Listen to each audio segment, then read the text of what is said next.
The first time Tommy asked why he couldn't stay the night, Derek froze. It was a simple question from a 9-year-old with wide eyes and a Spider-Man backpack slung over one shoulder. But it sliced through Derek like broken glass. "We've got our special weekends, buddy," Derek said, trying to smile. "It's the rule for now." Tommy frowned but didn't press. His sister Lily didn't say anything either, just gave her dad a hug before their mother's car pulled up to the curb. The kids climbed in. Derek waved. Then he turned, walked back inside his half-painted one-bedroom rental and shut the door. The lock clicked louder than usual. That night, he stared at the ceiling for hours, the ticking clock louder than his thoughts. He hated that clock. He hated a lot of things lately: Rehab's stale coffee, the awkward group hugs, the look his ex gave him when she dropped off the kids. Like she was always waiting for him to slip. Again. His name's Derek Moore. Former regional manager at a hardware chain, occasional guitarist, recovering opioid addict, and if you asked the courts, an unfit father. He got weekends now, supervised for 6 months, then unsupervised if he stayed clean. 9 months in, he was still holding. Barely. Saturdays were sacred now. Pancake mornings, comic books, old cartoons on the couch, bike rides in the park. He lived for those weekends. But the questions had started. Tommy asking why Derek's hands shook sometimes. Lily wondering why Daddy didn't live with them anymore. And worse, asking if it was their fault. He choked up so hard he nearly pulled the car over. But he kept driving. He always did. What he couldn't do was answer. Not truthfully. Not yet. Because how do you tell your kids that you broke something so badly the only way to fix it was to live without them most days? That you let something into your life, little pills at first, then bigger things, that ended up taking everything. That you traded bedtime stories for blackouts. He told his sponsor about the questions. Dan just nodded. "They'll keep coming," he said. "And when you're ready, you'll answer them." Derek wasn't ready. Not even close. But the cracks were showing. One Sunday evening, Tommy said, "Mom says we might go away this summer. To Grandma's in Michigan. For a whole month." A knot formed in Derek's stomach. "That's great," he said carefully. "But what about our weekends?" Tommy shrugged. "She says we'll figure it out." Derek smiled, but something twisted inside him. That night, after the kids left, he poured the last of his coffee down the sink. It was cold anyway. He stood there, hands gripping the counter, staring at the empty mug. What if this was the beginning of the end? What if the visits faded, like everything else? He reached for his phone, thumb hovering over Megan's name, his ex-wife, but didn't call. Instead, he scrolled. Saw the last photo he took of Tommy and Lily in the park. Then noticed a new text from an unknown number. One word, "careful." He stared at the screen. Blinked. Who sent that? He read it again. No other message. Just that one word. Careful. He deleted it. Or tried to. But when he looked again, it was back. And that was when the doorbell rang. Derek stared at the door like it might open itself. Nobody rang his doorbell. Not at 10:17 p.m. on a Sunday. He stepped quietly toward it, every creak in the floor reminding him how old this rental was. Through the peephole, nothing. Empty porch. Porch light humming. He opened it slowly. No one. Just a plain manila envelope resting on the welcome mat. No writing. No postage. Just his name scribbled in thick black ink. Derek. His chest tightened as he reached down. The street was quiet. The kind of quiet that feels unnatural. Like something was watching. He shut the door, flipped the locks, and sat at the kitchen table with the envelope in front of him. His hand hovered over it before tearing the flap open. Inside, for photographs. Printed on cheap photo paper. Blurry but not enough to hide the truth. The first, Megan, his ex-wife, in a parking lot, holding Tommy's hand. A man balding, tall, unfamiliar, had his arm casually around her. The second, same man, opening Megan's car door. Tommy laughing in the back seat. Third, Megan's house at night, her bedroom window lit, silhouettes inside. One tall, one shorter. The last, his daughter Lily at the park, alone on a swing. The photo taken from behind a tree. Derek's blood turned to ice. On the back of that final photo, a single phrase was written in sharp, rushed letters: "You're not the only one watching." His hands began to tremble. Old habit. Adrenaline, fear, whatever. He knew that feeling. It used to signal withdrawal. Now it meant danger. Real danger. He grabbed his phone and called Megan. No answer. Called again. Voicemail. He almost left a message, but what would he even say? Instead, he called Dan, his sponsor. Voicemail again. "Hey, it's me. Call me when you get this. Something weird happened. I think someone's watching the kids. Watching us." He hung up and stared at the photos again. Could it be a threat from his past life? Rehab wasn't just a place for healing. It was also a magnet for people with secrets. People who owed favors. People who held grudges. Derek had tried to stay clean, not just from the drugs but from the mess that came with them. But maybe it had followed him anyway. Monday morning came fast and felt hollow. He didn't sleep, just stared at the ceiling as dawn crept through the blinds. Work didn't matter. He called in sick and drove to Megan's house. She wasn't thrilled to see him. "It's not your weekend," she said, arms folded, eyes wary. "I know. I needed to make sure you were okay. And the kids." Her brow furrowed. "What happened?" Derek hesitated. Told her everything. The text. The photos. The envelope. Her face went pale. "Are you saying someone's watching me?" "Us. I don't know. But the photo of Lily, it wasn't from far away. Someone was close." Megan looked back at the house. "Tommy said something last week. About a man in a green hoodie watching from across the street. I thought he was just being dramatic." "He's not," Derek said. "I think something's going on. And I don't think it's random." Megan rubbed her temples. "I should call the cops." "And say what?" Derek asked. "We've got 4 blurry photos and a gut feeling. So what do we do?" He didn't answer. Because that's when Tommy ran outside with his backpack waving a sheet of paper. "Daddy, look what I drew." Derek took the page and froze. It was a picture of their family. Him, Megan, Lily, and Tommy. And standing in the background, a tall man in a green hoodie with no face. Derek looked at his son. "Who's this?" Tommy's eyes narrowed, serious. "That's the man from the park. He said not to tell you he was there." Derek's grip on the paper tightened. "Tommy, when did you see this man?"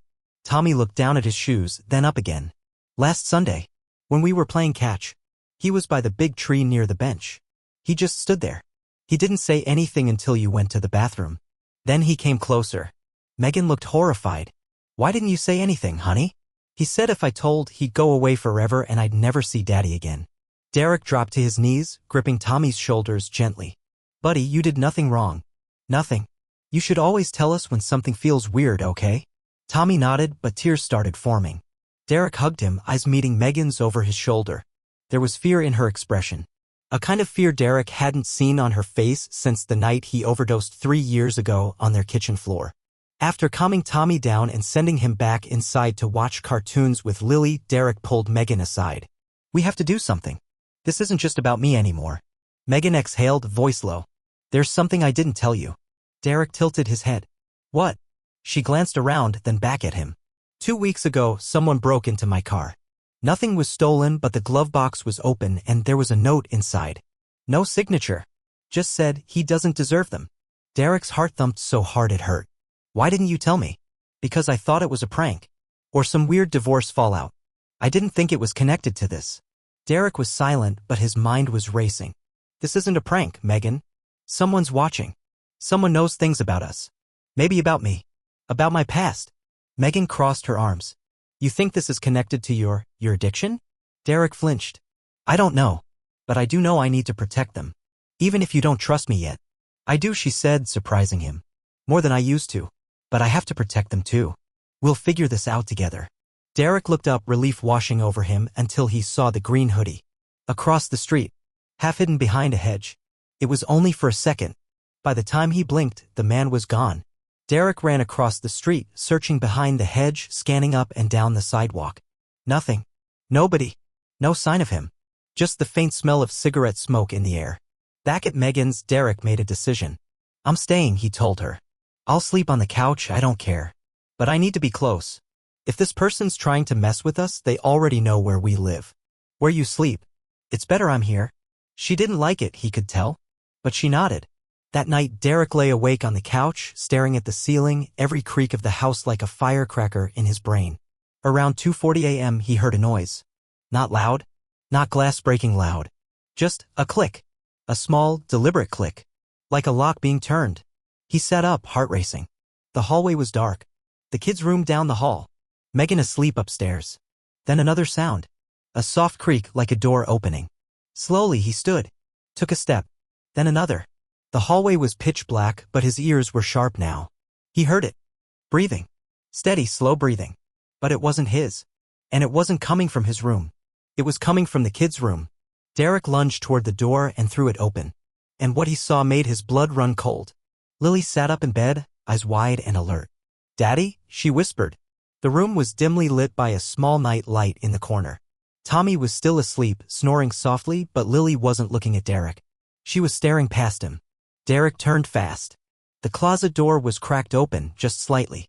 The gap wide enough to see a sliver of darkness that didn't belong. He moved slowly, each step feeling like 1,000 pounds. Lily, stay right there. Don't move. She nodded, clutching her stuffed rabbit to her chest. Derek reached the closet, placed his hand on the handle. Pulled. The door swung open fast, nothing. Just coats, boxes, and the scent of old detergent. Empty. But the window above the dresser was slightly ajar, barely open an inch. He rushed over. Looked outside. The backyard was still. But in the distance, just beyond the fence, he saw movement. A figure slipping through the shadows. Running. Derek's stomach twisted. He slammed the window shut and locked it, then knelt beside Lily. Did you see anything? He asked. I thought I heard breathing, she said quietly. And then I felt like someone was watching me. I wanted to scream, but her lip quivered. I didn't want to scare Tommy. Derek held her tight. You were very brave, sweetheart. Very, very brave. He carried her to Megan's room and woke her gently. When she saw Lily trembling in Derek's arms, it didn't take long to convince her. They called the police. The officer who showed up took everything down, but without forced entry or clear evidence, there wasn't much they could do. We'll file a report, he said. But unless something gets stolen or there's an ID on the suspect, this is going to be tough to follow up. Derek didn't like it, but he understood. As the officer drove off, he turned to Megan. I'm not leaving. I didn't expect you to, she said. Not after that. That night, they moved the kids' mattresses into the living room. Derek stayed on the floor, between them. Every creak kept him alert. Every passing car made his skin prickle. By dawn, his body ached, but his mind was sharper than ever. Whoever this was, they weren't just watching. They were testing. Pushing boundaries. Seeing how close they could get. And that meant one thing. They weren't finished. Later that day, Derek called Dan again. This time, he picked up. Hey, sorry, Dan said. I've been off-grid. What's going on? Derek explained everything. The text. The photos. The man in the hoodie. The break-in. Dan was quiet. You remember Ray? He asked. Ray Thompson? From your second rehab stint? Yeah, Derek said. Why? He got out 2 months ago. Word is, he's been looking for people. People who owe him.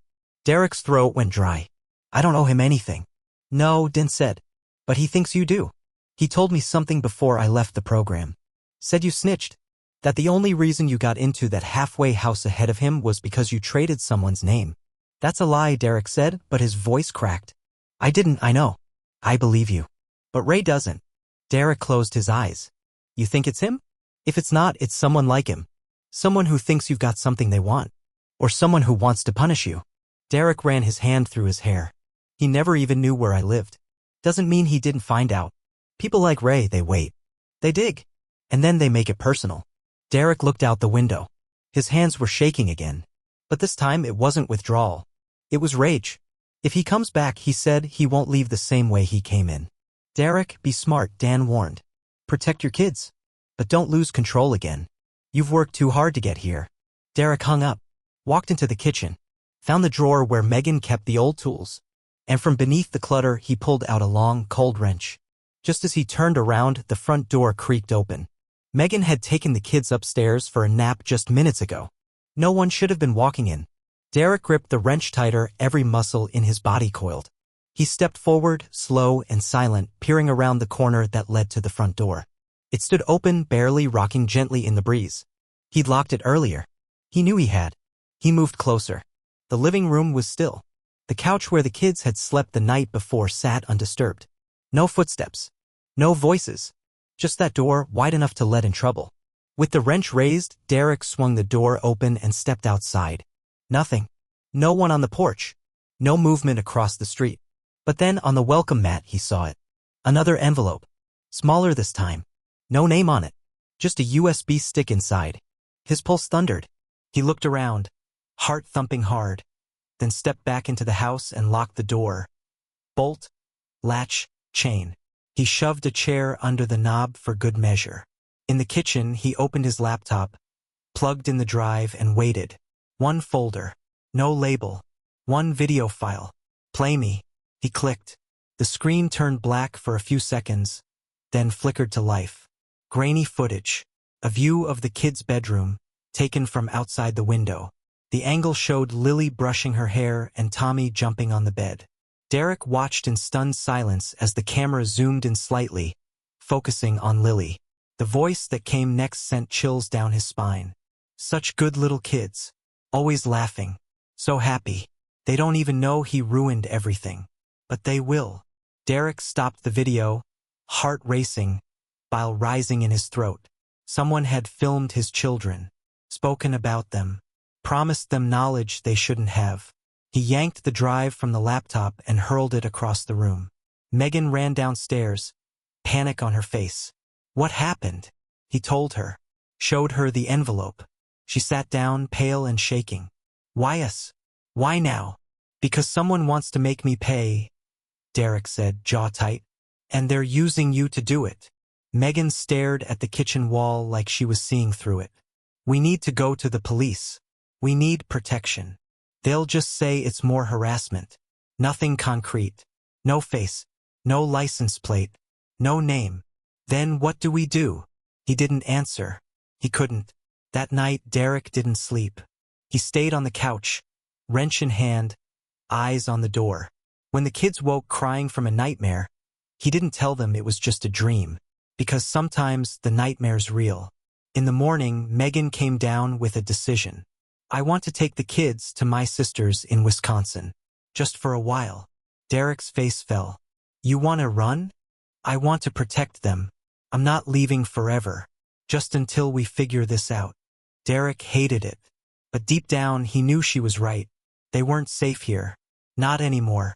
They packed bags quietly, explaining to the kids that it was a fun visit. Megan's sister welcomed the idea. She didn't know the details, just enough to be worried. That afternoon, they left. Derek stood on the porch as the car pulled away, heart sinking, every goodbye from the back seat like a knife to the chest. Now alone in the house, he wandered the rooms. Felt like a tomb. Every toy, every sock under the couch, every mark on the wall screamed of a life that had just left. He was back where he started. Just him, silence, and the ghosts of his mistakes. That night, he reopened the laptop, watched the video again, paused on the final frame. A still image spliced in for a fraction of a second. He hadn't noticed it before, but now he saw it. A different house, one he hadn't seen in years. Burned out windows, peeling paint, and scrawled on the front door in red spray paint, "You left me here." Derek stared at the frame, heart pounding, barely able to breathe. The house, he recognized it now. Not just any house, it was the halfway home in Dayton. The one he lived in during his lowest point 3 years ago. The place he swore he'd never go near again. His hands trembled as he replayed the final seconds of the video, pausing it frame by frame. It was quick, almost subliminal, as if the sender wanted it buried in his subconscious. But the message was clear. You left me here. Suddenly, it clicked. Right. Dan had said his name almost casually, but the more Derek thought about it, the more it made sense. Ray had been unpredictable, paranoid, and vicious. Derek had reported a fight Ray started in the common room one night, thinking it would protect another resident. He hadn't meant to get Ray kicked out, but that's what happened. That's when Ray swore someone would pay. Snitches rot in more ways than one, he had whispered on the last day. Derek thought it was just talk, just a wounded man lashing out. But now it felt like prophecy. Derek grabbed his jacket, keys, and the wrench. He wasn't waiting anymore. He had to know. He drove through the night, the interstate lights casting long shadows across his dashboard. Every exit sign reminded him of what he used to be. Every gas station reeked of memories he couldn't burn. And when he finally pulled up to that old halfway house, now condemned and boarded up, the sky was just starting to gray with morning light. He got out, walked toward the porch, heart in his throat. The front door was unchained. The red spray paint was faded but still visible. He pushed the door open slowly. Inside, the air was thick with rot and mold. Dust floated through sunbeams that cut through the broken blinds. Empty cots, splintered wood. Echoes of lives long moved on or lost. "You came," a voice said from behind him. Derek turned. And there he was, Ray. Thinner than Derek remembered. Greasy hair, a long scar down his left cheek, and a baseball bat hanging loosely in his right hand. Didn't think you'd have the guts, Ray said, stepping closer. Took me a long time to find you. Thought maybe you were gone. But then I saw your face on that community center flyer. Recovering addict shares his story to help others. Cute. Derek didn't back away. You've been threatening my family. They're not your family, Ray hissed. You gave that up when you sold me out. When I got jumped in that place you sent me to. Left with this, he pointed to his scar and a hole in my jaw. You thought I'd forget? I didn't know they'd move you. I didn't know anything would happen, you never do, Ray snapped. You just act like the hero and everyone else lives in your fallout. Derek took a slow breath. This ends now. I'm not the guy I was 3 years ago. You hurt my kids, my ex, you come into my house, you want revenge?